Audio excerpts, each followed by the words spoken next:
Hi guys, welcome back to my channel. Let's learn with Akanksha. I am Mrs. Akanksha and today I am going to teach you compound preposition. Before this video, in the previous videos, I have already taught you simple preposition and preposition definition and all. So let us begin compound preposition. कौन कौन से compound preposition होते हैं मैं उसके कुछ example आप लोगों को देने वाली हूँ. So let us see that. First, जैसे कि with, in, okay, with, out, outside, inside,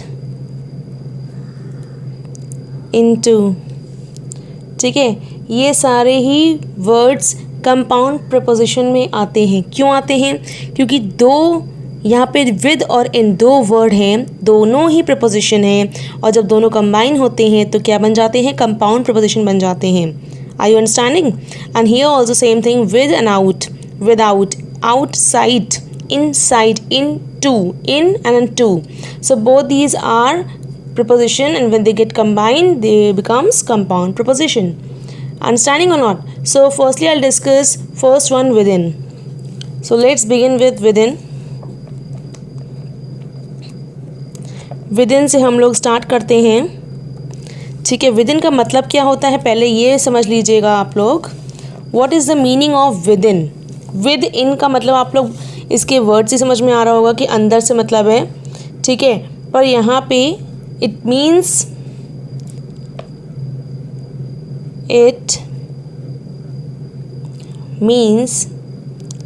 that before the end of. ठीक है, within का मतलब होता है before the end of any week, any month. ठीक है, we are talking about any month or any week. तो उसके पहले पहले विदिन उसके अंदर अंदर हो जाना चाहिए काम. ठीक है, तो इसका एग्जाम्पल देख लेते हैं. कैसा एग्जाम्पल है इसका? He will return within a week. ठीक है, विदिन अ वीक यहाँ पे क्या मतलब हो रहा है? विदिन का मतलब यहाँ पे ये इंडिकेट कर रहा है before the end of a week. Week के एंड में ही वो आ जाएगा या उसके पहले ही आ जाएगा. आई बात समझ में? वो रिटर्न कर जाएगा एक हफ्ते पहले ही. आ गया? Next is second is without.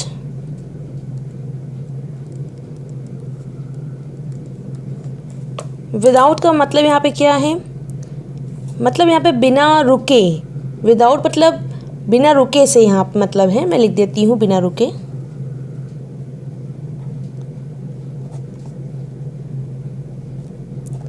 ठीक है, इसका एक सेंटेंस देख लेते हैं तब समझ में आएगा.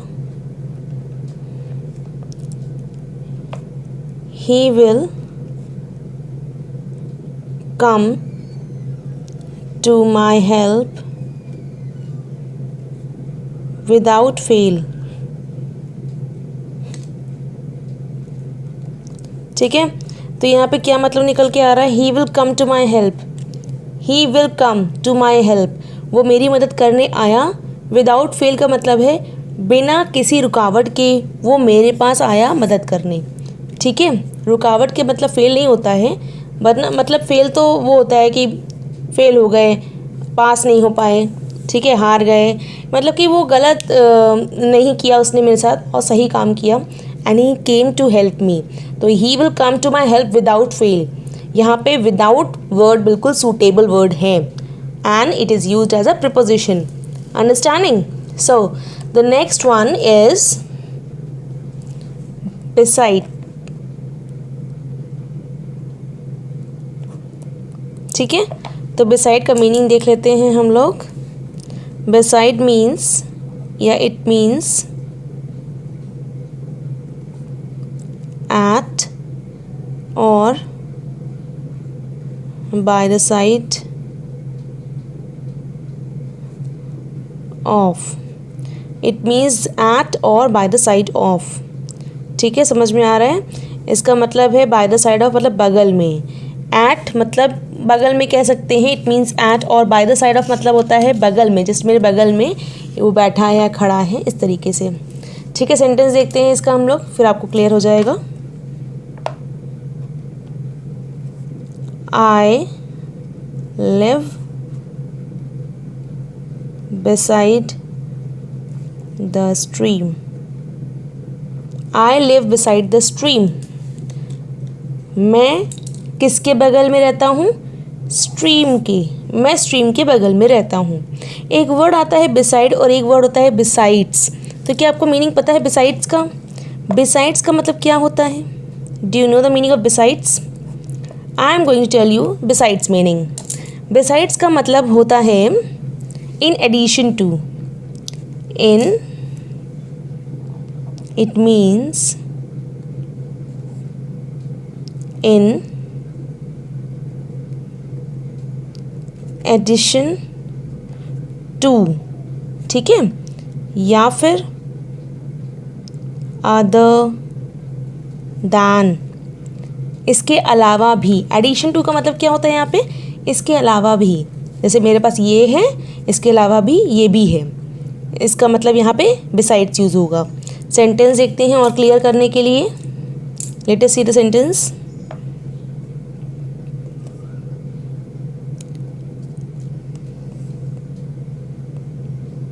Besides all this the corn must be cut. Besides all this, ठीक है, ये सब तो हुआ ठीक है, पर इसके अलावा भी कॉर्न को भी काटना चाहिए था, मतलब मक्के को भी काटना चाहिए था। ठीक है, इसके अलावा भी यहाँ पे बिसाइड्स का मीनिंग है। आई होप समझ में आ गया होगा आपको बिसाइड्स और बिसाइड का मतलब और दोनों में डिफरेंस, क्योंकि ये इम्पॉर्टेंट था जो मैंने आप लोगों को अभी बताया है। ठीक है, चलिए अब नेक्स्ट देख लेते हैं। नेक्स्ट कौन सा वर्ड है? Next is till. Till, till का मतलब क्या होता है? Just look, it means not earlier than. ठीक है, समझ में आ रहा है? It means not earlier than. Till का मतलब होता है जल्दी नहीं, नॉट अर्लियर दैन। अर्ली मतलब जल्दी। ठीक है, सेंटेंस देखते हैं तो और क्लियर हो जाएगा आप लोगों को। आई was kept waiting till 3 o'clock, मतलब अप टू 3 o'clock। टिल का मतलब समझ में आ रहा है? आई वॉज केप्ट वेटिंग, मुझे रोका गया या रोक करके रखा गया 3 बजे से पहले तक, या 3 बजे के पहले पहले तक मुझे रोक करके रखा गया। तो यहाँ पे टिल का मतलब क्या हुआ? Not earlier than. मतलब मैं लिख देती हूँ यहाँ पे अप टू 3 o'clock। ठीक है, अब एक और चीज़ होती है, कभी कभी सेंटेंसेस में हम लोग बाय लिखते हैं, जैसे I was kept waiting by 3 o'clock। ठीक है, तो इनमें क्या डिफरेंस है वो भी बता देती हूँ मैं इसी के साथ में ही। जैसे मैंने यहाँ पे लिखा बाय, बाय भी एक प्रीपोजिशन है, तो यहाँ पे बाय का मतलब क्या है? बाय का भी इसमें यूज़ कर सकते थे, तो यहाँ पे देखते हैं। It means not later than. ठीक है, it means not later than. Not later than का मतलब है 3 o'clock से ज़्यादा नहीं, मतलब 3 o'clock से मुझे ज़्यादा नहीं रोका गया। सेंटेंस देखते हैं इसका। आई शैल रिटर्न होम बाय 3 o'clock। आई शैल रिटर्न होम बाय 3 o'clock। मैं घर आ जाऊंगी 3 बजे से पहले या 3 बजे तक, मतलब 3 बजे से लेट नहीं होगा मुझे। बाय का मतलब है 3 बजे तक तो आ ही जाऊँगी। तो यहाँ पे मीनिंग लिख देती हूँ मैं, क्या मतलब हुआ इसका, नॉट लेटर दैन 3 o'clock। समझ में आ गया आपको कि नहीं आया? यहाँ पे था टिल और यहाँ पे था बाय, और इनमें क्या डिफरेंस है, up to and not later than. ये डिफरेंस है दोनों ही चीज़ों में, दोनों ही वर्ड प्रपोजिशन के हैं। टिल भी प्रपोजिशन है and by is also one preposition. Understanding? Next one is against.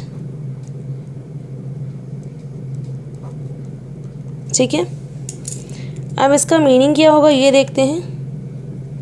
It means विरोध। ठीक है, विरोध, इसका मतलब क्या है, विरोध में।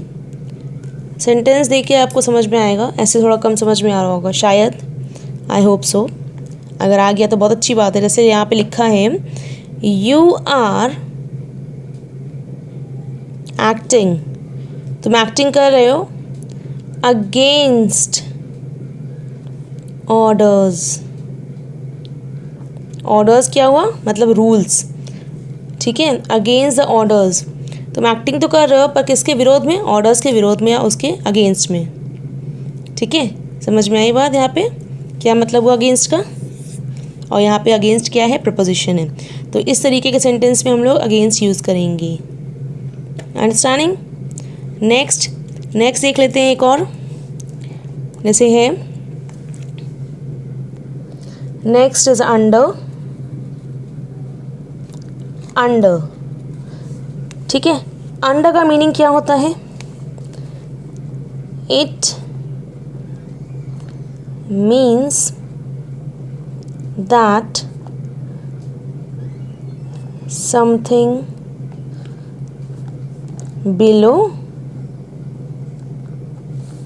या फिर lower position.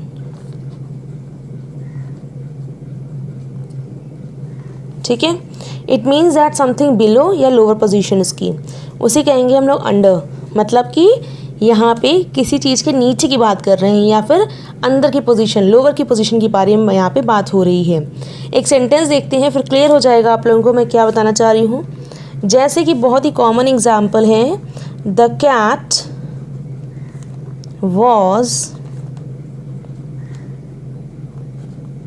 Sleeping under the blanket. ठीक है, the cat was sleeping under the blanket.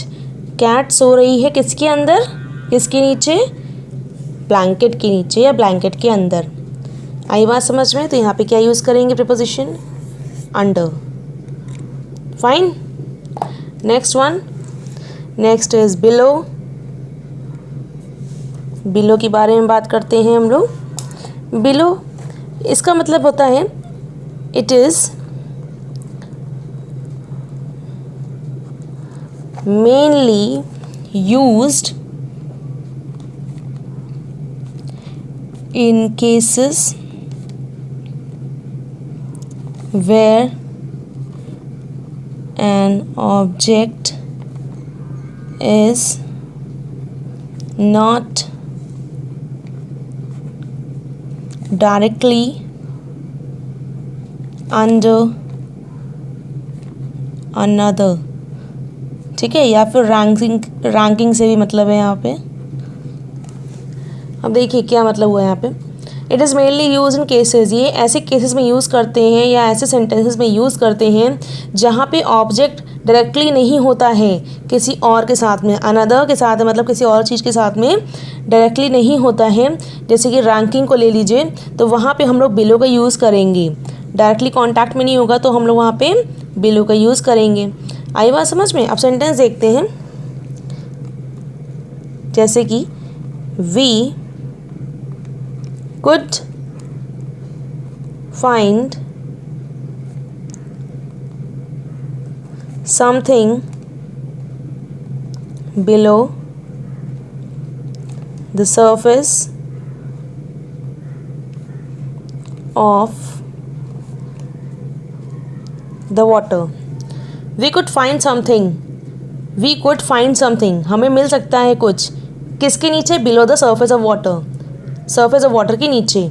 ठीक है, तो यहाँ पे डायरेक्टली कांटेक्ट नहीं हो रहा है, कुछ अंदर उसके बारे में बात हो रही है। जैसे हम लोगों को कुछ मिल सकता है below the surface of water, जो पानी की सतह है उसके नीचे कुछ मिल सकता है, तो वहाँ पे हम लोग डाउन नहीं यूज़ करेंगे, ना ही आप यूज़ करेंगे, क्या यूज़ करेंगे? बिलो यूज़ करेंगे। अंडरस्टैंडिंग? नेक्स्ट एक और सेंटेंस देख लीजिए आप लोग। रैंकिंग को मैंने बोला है तो रैंकिंग के लिए भी देख लीजिए। His rank is just below, उसकी रैंक जस्ट बिलो है, किसकी रैंक से? मोहन के रैंक से, या मोना लिख लेते हैं, मोना, मोनाज रैंक। ठीक है, his rank is just below, उसकी रैंक जस्ट मोना की रैंक से नीचे है, तो यहाँ पे रैंक की बात हो रही है तो बिलो का यूज़ करेंगे। ठीक है, आई होप समझ में आ गया होगा ये वाला बिलो। अब नेक्स्ट देख लेते हैं। Next is beneath. बीनीथ, ये सारे कंपाउंड प्रीपोजिशंस हैं। बीनीथ का मतलब क्या होता है? बीनीथ का मतलब है इट इज़ या it means that when an object is not directly in contact, जब कोई भी ऑब्जेक्ट डायरेक्टली कांटेक्ट में नहीं होगा तो हम लोग बीनीथ का यूज़ करेंगे। ठीक है, समझ में आया? जब कोई भी ऑब्जेक्ट डायरेक्टली कांटेक्ट में नहीं होगा तो बीनीथ का यूज़ करते हैं। आइए सेंटेंस देखते हैं इसका। Sentence is they sat beneath, they sat beneath a huge mango tree। ठीक है, यहाँ पे बीनीथ वर्ड यूज़ हुआ है और बीनीथ क्या है? यहाँ पे प्रीपोजिशन है। ठीक है, अब यहाँ पे सेंटेंस क्या लिखा गया है? They sat beneath a huge mango tree, वो कहाँ बैठे हुए हैं? मैंगो ट्री के नीचे बैठे हुए हैं। ठीक है, यहाँ पे नीचे से मतलब है ह्यूज मैंगो ट्री है, उसके नीचे सब लोग बैठे हुए हैं। आई बात समझ में? Next is out of, out of. ठीक है, आउट ऑफ का मतलब क्या होता है? आउट ऑफ का मतलब होता है इट मीन्स दैट, मैं हिंदी में लिख देती हूँ, लिमिट के बाहर।